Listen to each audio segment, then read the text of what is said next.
gravar aqui, porque eu acho que quem pediu ainda não chegou. Mas vamos lá. Eu estava falando, quando a gente passa por momentos difíceis na nossa vida, é muito comum a gente começar a questionar algumas coisas que talvez a gente não questionasse. E o que a gente faz? Jesus, ele demonstrou, e ele demonstrou de forma irrefutável a verdade. Ele demonstrou, ele foi lá, curou. Tem como a gente duvidar de que um cego foi curado, sendo que ele não enxergava e agora ele enxerga? Uma pessoa que era paralítica, que ela não andava e agora ela anda, são coisas irrefutáveis. Então, assim, uma coisa que eu queria compartilhar com vocês que eu aprendi isso na minha vida. Quando vem as dúvidas, os questionamentos com relação à minha vida, com relação ao meu chamado, com relação a coisas que Deus me prometeu, e eu estou passando por alguma situação difícil que me faz questionar, que me faz pensar assim, será que foi Deus mesmo? Será que foi Deus que me mandou fazer isso? Será que foi Deus que me colocou nesse lugar? Eu começo a me lembrar de situações que não tem como eu ter dúvida de que foi Deus quem fez. Ontem, eu conversando isso com o Mateuzinho, ele estava com um monte de dúvida e eu conversei tudo isso com ele, né? E ele teve uma compreensão muito legal. E eu falei para ele assim, tem como ter dúvida de que foi Deus que te fez nascer, que te deu a vida? Aí ele, não tem. Eu falei, tem como ter dúvida de que foi Deus que curou o papai? Aí ele, não tem. Então, eu falei assim, então quando você tiver dúvida nessas outras coisas, o mesmo Deus que curou o papai, o mesmo Deus que te curou, que te deu a vida, é o Deus que também falou essas coisas para você. Então, não duvide. Então, assim, eu aprendi isso até com uma coisa bobeirinha. Logo quando eu me reconciliei com Jesus, vinham muitos questionamentos, muitas setas malignas na minha cabeça, né? Tipo, se tudo isso for mentira, e se tudo isso foi invenção de homens, e se tudo isso for uma manipulação e tal, e às vezes eu ficava realmente muito confusa com isso. E aí teve uma coisa que eu me apeguei, que era que eu sempre trazia à tona, que eu lembrava de pessoas, quando pessoas estavam endemoniadas e demônios sendo expulsos. Aí eu falava, tá, e quando a pessoa tá. Eu mesmo falava pra mim, né? E quando tem uma pessoa endemoniada? Como é que a pessoa tá fingindo? Como é que. Não, aquilo ali é real, aquilo ali é um mundo espiritual. E aí era impressionante que todas aquelas coisas caíam. Então, assim, é uma coisa simples, para mim era fundamental naquela época, hoje em dia para mim é simples, mas esse princípio de você se apegar a verdades irrefutáveis vai fazer com que você mande para longe essas nuvens de dúvida, que são comuns, mas a gente não pode deixar que elas cheguem no nosso coração. A gente não pode impedir o que vem na nossa mente, mas a gente controla o que ganha o nosso coração ou não. Jesus demonstrou e tudo, que tudo aquilo estava confirmando a palavra, e que eram sinais irrefutáveis. E aí, quando eles saem, uma coisa legal. Jesus estava confirmando para João, tanto que ele era o Messias enviado, quanto para João, quem João era. Porque João falava dele, eu sou a voz que clama no deserto, prepare um caminho para o Senhor. Ele tinha essa visão dele. Mas agora, se Jesus não era o Messias, isso também ia cair por terra. E aí ele estava começando a questionar também a identidade dele. Então, Jesus, quando ele demonstra isso, ele afirma tanto quem Jesus é como Messias, como que João era de fato aquela voz que foi anunciada lá nos profetas, no Antigo Testamento. Deus levanta pessoas improváveis em lugares improváveis. Jesus falou assim, o que vocês foram ver no deserto? Foi uma pessoa vestida com roupas finas? Foi alguém que falava difícil? Alguém que era conceituado? Não foi. Então, a gente não pode se apegar às coisas desse mundo, à forma desse mundo, porque Deus levanta pessoas improváveis em lugares improváveis e só pode perceber isso quem tem um coração sincero e dedicado a conhecer a verdade. Deus quer atrair corações sinceros e não empolgação nem bajulação. Esse mundo admira a aparência, mas Deus deseja corações verdadeiros. É dessa forma que Deus levanta as pessoas. E aí, ele fala isso, né? Que ele é um mensageiro e tudo. E eu lhes digo que o menor de nascidos de mulher, ninguém é maior do que João. Colocou o João como assim, ele foi o último profeta, João, antes de Jesus. Então, não existia ninguém maior do que ele, porque ele foi o prenúncio do Messias, do Salvador do mundo. Mas ele ainda pertencia à antiga aliança. João ainda não desfrutava de tudo que eu e você desfrutamos nessa nova aliança. João não teve a oportunidade de nascer de novo, como nós nascemos, da água e do Espírito. Por isso que Jesus diz, mas o menor no reino de Deus é maior do que João, porque a nova aliança, tudo que Jesus conquistou e estabeleceu para nós, é muito maior do que qualquer coisa que tenha daqui para trás. Jesus demonstra que o reino de Deus é incomparavelmente maior do que esse mundo. A eternidade tem um valor muito maior do que qualquer coisa que possa ter valor nesse mundo. Uma coisa sobre João também. João, além de ter sido um profeta, também foi profetizado a respeito dele. Então, ele está ali dos dois lados. A resposta que damos no versículo 29 e 30 fala que os pecadores... Só um minuto, gente.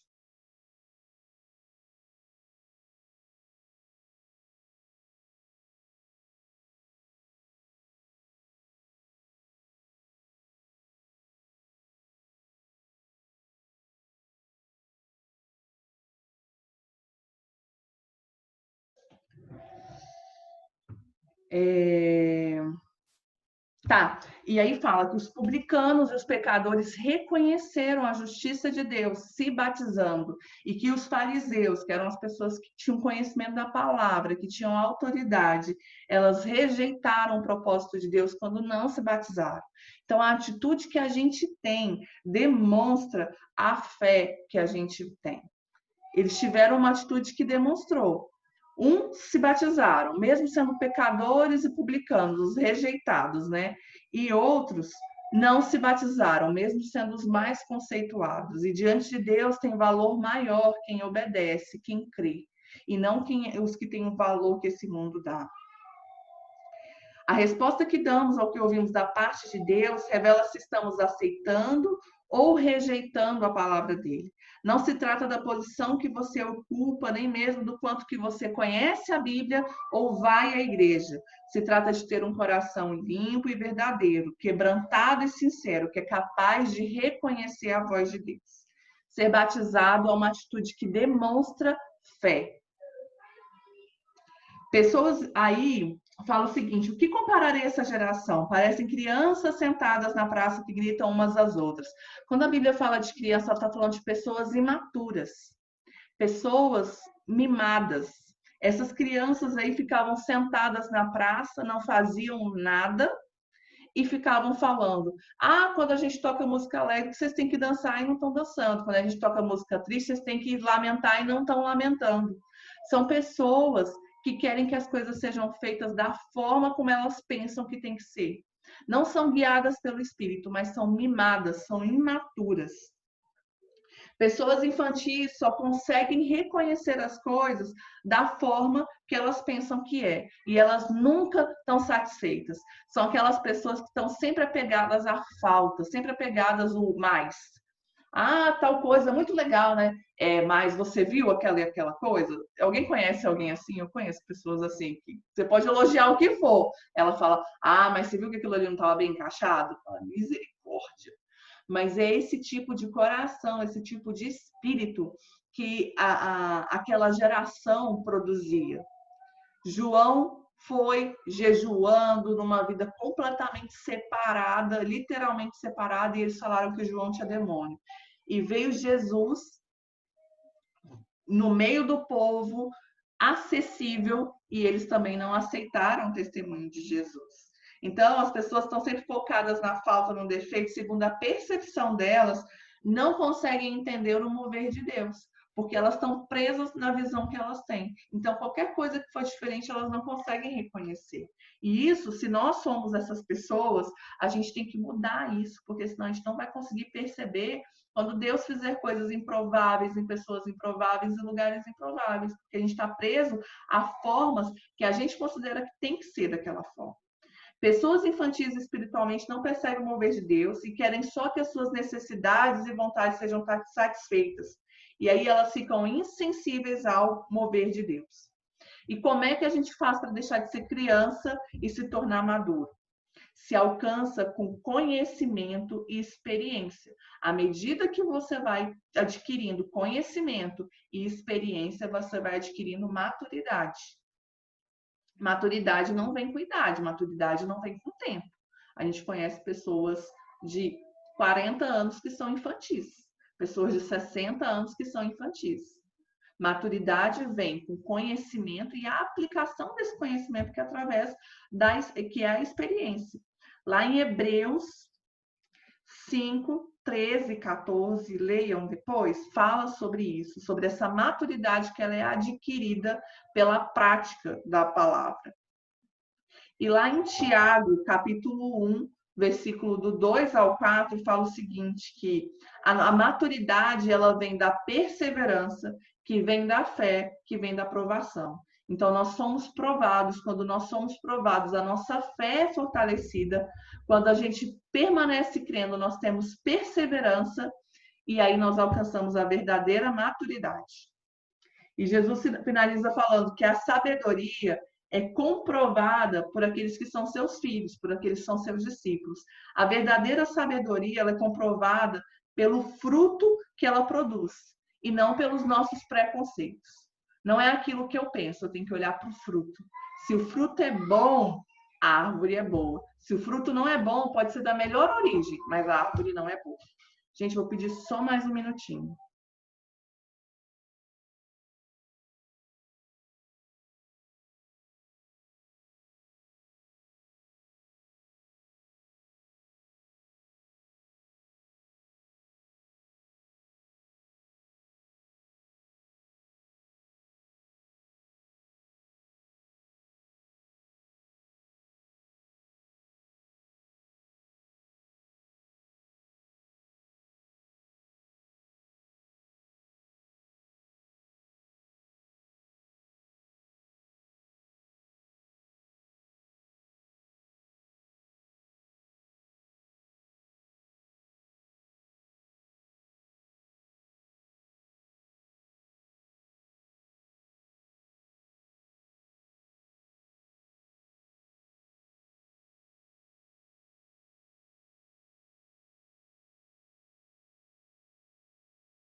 Tá, a Bia aprontou ali e ninguém estava conseguindo resolver. Vamos ver se eu consigo continuar. E aí Jesus fala isso. Então, a sabedoria, a verdadeira sabedoria, a gente reconhece pelos frutos que ela dá, e não por aquilo que a gente pensa. E vamos a Jesus, quando Jesus é ungido por uma pecadora. Gente, é impressionante como Lucas traz tantos relatos sobre mulheres no ministério de Jesus. Jesus tinha algum nível de relacionamento com os fariseus, tanto que esse fariseu convidou Jesus para jantar na casa dele. E a gente já aprendeu também que esse comer junto com uma pessoa era um nível de relacionamento muito íntimo para um judeu. Então, se ele convidou Jesus, é porque eles tinham algum nível de relacionamento. Mesmo que Jesus ficasse a todo tempo sob a suspeita deles, né? Eles não criam em Jesus, boa parte, mas alguns até aceitavam conviver com ele, achavam que ele poderia ser uma boa pessoa. A fama daquela mulher era conhecida na cidade, ela era conhecida como a pecadora. Quando fala de pecadora, nesses contextos, provavelmente está se referindo a uma pessoa que era prostituta, uma mulher que era prostituta que vivia com vários homens dessa forma, né? E algumas vezes a Bíblia vai falar de prostituição quando uma mulher tem mais de um homem, quando uma mulher se relaciona com homens fora do casamento. mas existia de fato a prostituição do jeito que ela é hoje. Lá no Antigo Testamento a gente vê de mulheres que ficavam na porta da cidade oferecendo esse tipo de serviço. Então não é só uma prostituição no caso da pessoa ter falhado moralmente, vamos colocar assim, mas é prostituição de fato, como a gente entende que é hoje, né? E essa mulher já conhecia Jesus. Ela já provavelmente tinha se encontrado com ele, já conhecia a fama dele, e ela ficou sabendo que ele estava lá, e ela, sem reservas, entrou num lugar que era reservado só para homens, numa situação em que ela não seria bem-vinda, no meio de um monte de religioso, mas ela não se ateve a nada disso, e ela foi até Jesus. E o que ela fez? Ela levou... eu ia até mostrar para vocês o vaso, depois vocês pesquisam na internet sobre o vaso de alabastro. É tipo um mármore bem fininho, e esse vaso era um vaso caro. O perfume, a Bíblia fala, outras traduções falam que era um perfume caro, e ela usou algo muito precioso para levar até Jesus. E o que ela fez? Ela lavou os pés de Jesus. Lavar os pés demonstra submissão. Quem que tinha que lavar os pés dos convidados eram os servos. Quando não tinha servo, a pessoa mesmo se lavava. Mas era um sinal de submissão. Quem estava abaixo lavava os pés de quem estava acima. Quando Jesus lavou os pés dos discípulos, ele ensinou isso. Os cabelos de uma mulher, ele fala que ela molhou, lavou os pés de Jesus com as próprias lágrimas dela e que ela enxugou os pés de Jesus com os cabelos. Para o povo judeu, a mulher não pode mostrar os cabelos dela se não for para o marido dela. Então, ela anda com os cabelos presos e cobertos. Inclusive, tem mulheres que lá em São Paulo tem uma comunidade judaica muito forte, assim, você vê em alguns bairros assim muito nítido. E tem mulheres que usam peruca, porque não podem mostrar o cabelo. Então, é uma coisa assim muito reservada. Você só mostra para alguém que é íntimo seu, alguém que você pertence. E eu entendo que essa mulher, no momento que ela solta os cabelos dela e começa a enxugar os pés de Jesus com o cabelo, ela está reconhecendo esse pertencimento dela a Jesus. Ela está chamando Jesus de marido, meu marido, mas não nessa visão homem e mulher, mas nessa visão de pertencimento, nessa visão de segurança, de acolhimento. Lá em Isaías 54, 4 e 5, fala de Deus nos acolhendo dessa forma, nos chamando de noiva, nos chamando de, muitas vezes, mulher rejeitada, e ele sendo nosso verdadeiro marido. Então, ela soltou os cabelos, ela fez algo que era só para alguém muito íntimo, num momento muito reservado. Ela beijou os pés. Beijar os pés representa honra. E ungir a cabeça representa reconhecimento. Quando alguém recebia um convidado de muita honra, quando ele reconhecia que aquela pessoa era muito importante, ele pegava um perfume ou um óleo e ungia a cabeça dessa pessoa. Então, nessa atitude simples, mas tão complexa dessa mulher, ela demonstrou submissão, ela demonstrou amor, pertencimento, entrega total. Ela demonstrou honra e ela demonstrou um reconhecimento do senhorio de Jesus. Mais uma vez a gente vê que Jesus não rejeita pecadores, Jesus acolhe pecadores que andam em arrependimento. Enquanto aquela geração vivia de uma forma a rejeitar tudo que era impuro, Jesus sabia que a pureza dele estava acima disso. E o poder de Deus sobre nós, gente, está acima de tudo isso. A gente tem que vigiar para não ter medo de coisas más, para não ter medo de coisas ruins, porque o poder de Deus é maior que tudo isso. Lá em Coríntios fala inclusive de comidas, fala assim, olha, eu não digo que vocês não devem comer comida consagrada, não é porque existe alguma coisa que possa te fazer mal, porque a gente sabe que não existe nenhum poder maior do que o poder do nosso Deus, eu não tenho medo disso. Ele fala, muitas vezes a gente tem que se abster por causa do escândalo, por causa que algumas pessoas são mais fracas e isso pode prejudicar a vida delas. Mas a gente tem que andar, gente, em segurança de que Deus é absolutamente maior do que inveja, do que macumba, do que trabalho. A gente não pode andar com medo dessas coisas, porque o poder de Deus é maior do que isso. Quando eu estou em Deus, eu sou luz, E a luz brilha no meio das trevas. Eu sou santo e eu não vou me contaminar, eu vou purificar. E a gente tem que se fortalecer nesse sentido para alimentar essa fé e não andar preocupado com essas coisas. Então, eles se preocupavam de que a mulher pecadora iria contaminar eles. E Jesus trazia os pecadores para fazer deles santos, porque ele tinha segurança em quem ele era. Cuidado com o rótulo que vocês colocam sobre as pessoas baseado no passado delas.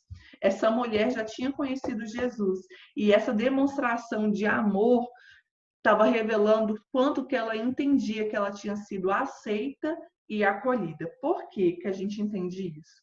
Jesus vê que esse fariseu... Gente, a vida toda eu achei que Simão, quando Jesus falava Simão, ele estava falando com Pedro. Mas Simão não é Pedro. Simão é o fariseu que tinha convidado para o jantar. É o nome dele. Até ontem eu achava isso. E aí Jesus percebe que ele está pensando aquilo, né? Fala, se ele fosse um profeta de verdade, ele ia saber que essa mulher é uma pecadora. E aí Jesus pergunta para ele, fala assim, Simão, para o fariseu, me responde uma coisa. Se uma pessoa tem uma dívida de 50 denários. Um denário, gente, era uma moeda de prata que correspondia a uma diária de trabalho. Uma pessoa deve 50 moedas de prata e outra deve 10 vezes mais que isso, deve 500. E ambas são perdoadas dessa dívida. Quem vai amar mais? Ele fala, suponho que aqui foi perdoada de uma dívida maior. E uma coisa muito importante que Jesus fala o seguinte, que as duas dívidas eram impagáveis.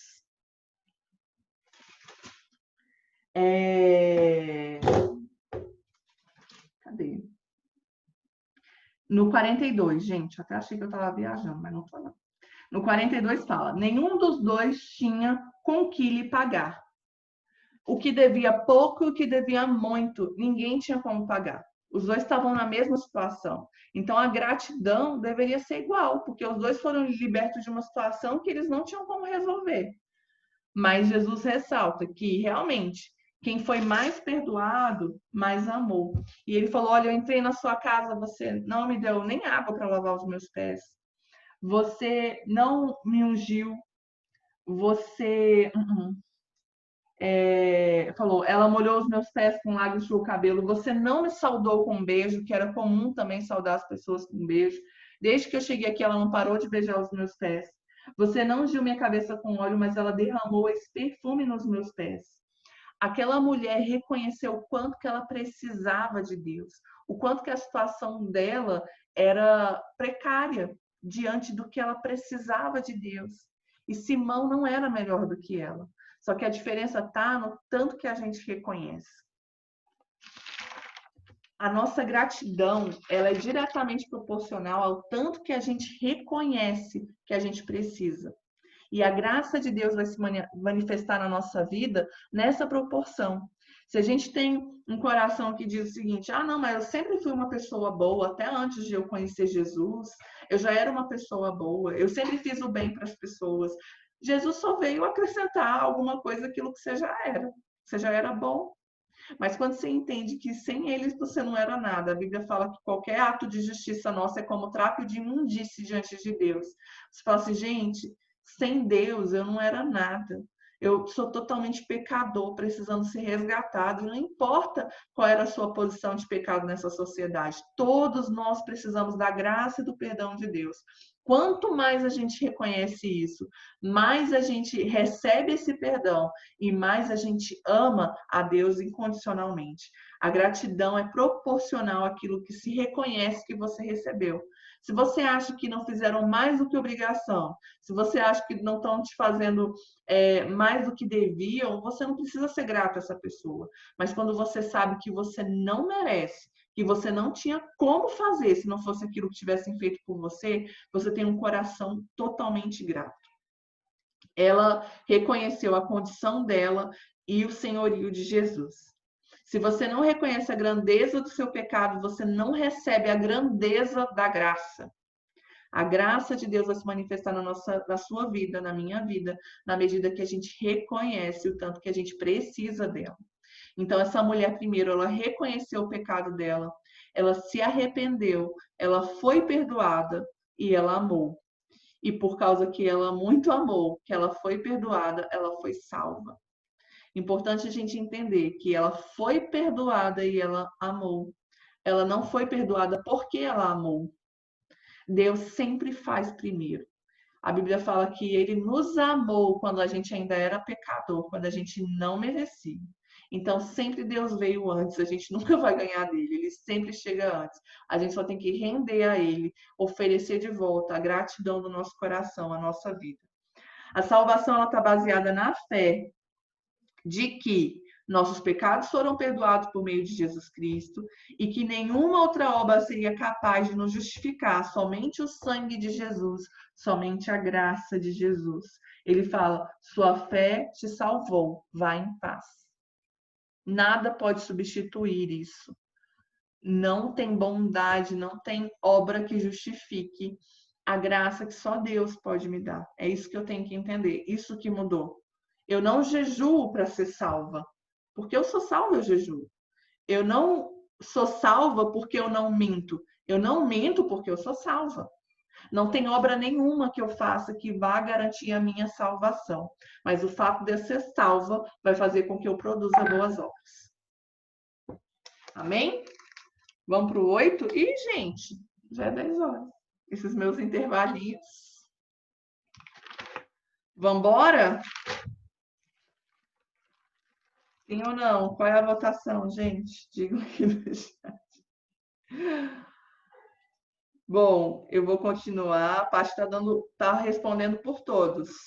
Gente, se alguém precisar sair, eu não vou ficar chateada, não vou ficar triste. Eu tô gravando, qualquer coisa eu compartilho com vocês depois, tá bom? Se precisar sair, não tem problema, tá? Vai em paz, mas se ficarem, eu vou ficar muito feliz. Tá, capítulo 8. No ministério de Jesus tinham muitas mulheres que acompanhavam ele, juntamente com os 12 discípulos, que eram os discípulos mais próximos, os 12 escolhidos. Tinham outras mulheres, elas não são mencionadas o tempo todo, mas existiam várias pessoas que acompanhavam Jesus. Dentre essas mulheres, o que tinha? Maria Madalena. Algumas pessoas sugerem que essa pecadora do capítulo 7 é Maria Madalena. E aí, por isso, fala que Maria Madalena era prostituta. Só que a gente não tem base bíblica para fazer essa afirmação. Não existe nada que comprove que Maria Madalena era a tal pecadora do capítulo 7. E também não tem nada que fale que Maria Madalena era prostituta. Mas, com certeza, ela era uma pessoa muito perturbada, porque saíram dela 7 demônios. A referência que a gente tem dela é essa. Então, ela era uma pessoa muito perturbada, independente do pecado, da vida de pecado que ela vivesse. Tá? Também fala de Joana. Joana era uma mulher rica. Ela, no Novo Testamento judaico, aqui está falando o seguinte, que ela era esposa do administrador da casa de Herodes, que era o governador. Eu tenho uma Bíblia, não está aqui, é o Novo Testamento judaico. Ela é a que mais conserva assim, a tradução original. Não tem tanta diferença, mas algumas coisas são diferentes, assim, que dá para você entender um contexto melhor. E lá fala que ela era esposa do ministro das finanças de Herodes. Ela era a mulher do Paulo Guedes, seguindo Jesus, gente. Pensa, em outro contexto.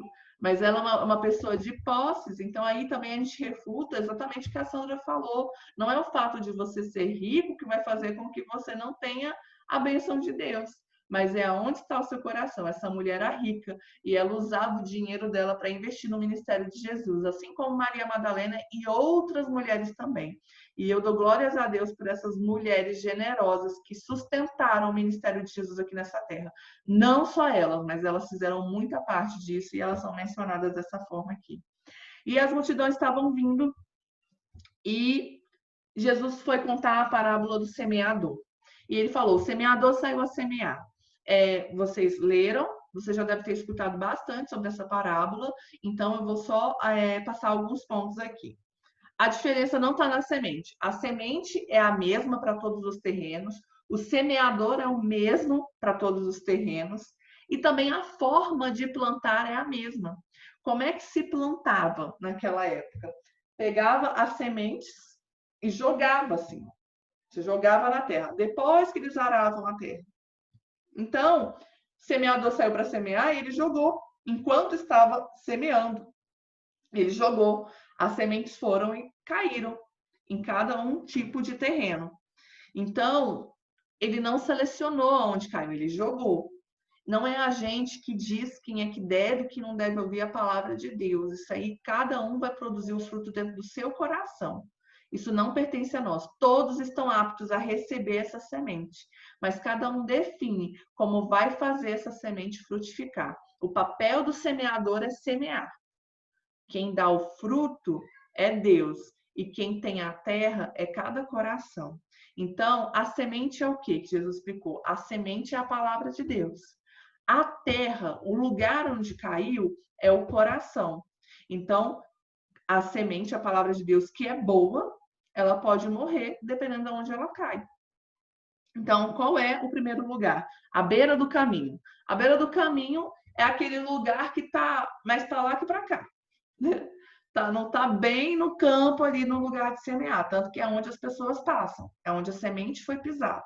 Então são pessoas que estão à margem, pessoas que escutam de longe e que elas estão tão afastadas que essa semente, essa palavra, nem chega no coração delas. Antes disso, elas são roubadas e aí elas não podem crer. E quando elas não creem, elas não podem ser salvas, elas estão totalmente alheias, mas fora aqui dentro. Pessoas que estão fora, que não querem saber. Às vezes falam até bem de Deus, até bem de Jesus, mas não querem compreender, aprofundar na palavra de Deus. E aí outra semente caiu entre as pedras. As pedras, elas já fazem parte do campo onde está sendo semeado, mas elas não são um terreno propício para isso. Então, são as pedras, embaixo tinha uma construção e não tinha espaço para se gerar raízes. São pessoas que creem por um tempo, mas na hora que vem a aprovação da palavra, da fé delas, elas desistem. Ter raízes, como é que eu faço para criar raízes? Eu me aprofundo, eu busco mais. Eu não me sustento só de ir na igreja uma vez por semana. Eu não me sustento só de ficar pedindo que os outros orem por mim. Eu preciso de mais. Eu crio raízes quando eu conheço a palavra de Deus, quando eu saio da superfície, da superficialidade e eu me aprofundo, orando, buscando conhecer a Deus. Não me contento com o básico, eu vou além. Quando eu me contento com o básico, eu vou desistir fácil da palavra. E, gente, desistir da palavra não quer dizer só que você vai desviar, quer dizer que você não vai viver a palavra. Às vezes a pessoa continua indo para a igreja, às vezes a pessoa continua falando de Deus, mas nada daquilo faz sentido na vida dela, ela não vive aquilo. Então, quando vem a aprovação, a pessoa desiste. Caiu outra parte entre os espinhos. Plantas com espinhos também estão dentro do terreno. E a semente caiu lá. Então, são as pessoas que ouvem, e aí eu quero que vocês prestem atenção lá no versículo 14, fala assim, ó. Ao cair entre os espinhos são os que ouvem, mas ao seguirem seu caminho. São pessoas que ouvem a palavra, mas não entregam a vida delas na mão de Deus. Elas continuam no controle de tudo, no controle das finanças, no controle da família, no controle das posses, no controle de tudo. Ela não entregou esse controle para Deus. Ela continua controlando. E aí quando vem os espinhos, que são as riquezas, as preocupações, os prazeres dessa vida, sufocam essa semente. E ela também não consegue viver o poder dessa palavra. Então, como é que a gente faz para que esses espinhos não sufoquem a gente? A gente precisa entregar tudo nas mãos de Deus.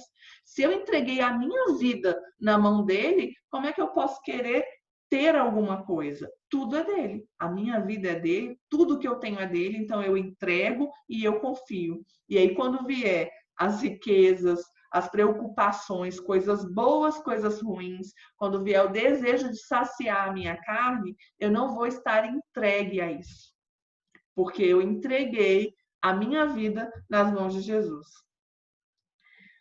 E a terra boa, que são os que ouvem a palavra, retém a palavra. O que é reter? Você guarda no coração. E permanece com essa palavra, colocando ela em prática. Aqui fala com um coração bom. Bom o quê? Sem maldade, sem orgulho. E um coração generoso, sem egoísmo. Um coração disposto a repartir o que você tem, o que você recebeu. Disposto a negar a si mesmo. A semente para dar fruto, ela tem que morrer. Uma semente que deu fruto, ela deixou de ser semente. Ela deixou de ser semente para poder gerar outras sementes. E a nossa vida com Deus é uma vida de entrega, é uma vida de generosidade, é uma vida de negue-se a si mesmo. É para isso que Jesus está chamando a gente. Negue-se a si mesmo e siga Jesus. A palavra da salvação que recebemos, ela tem que dar frutos, deve alcançar outras pessoas. E aí, Jesus continua falando disso quando ele vai falar da candeia. Ele fala, olha, a luz, ela não pode se esconder. Você coloca ela num lugar alto e ela revela todas as coisas.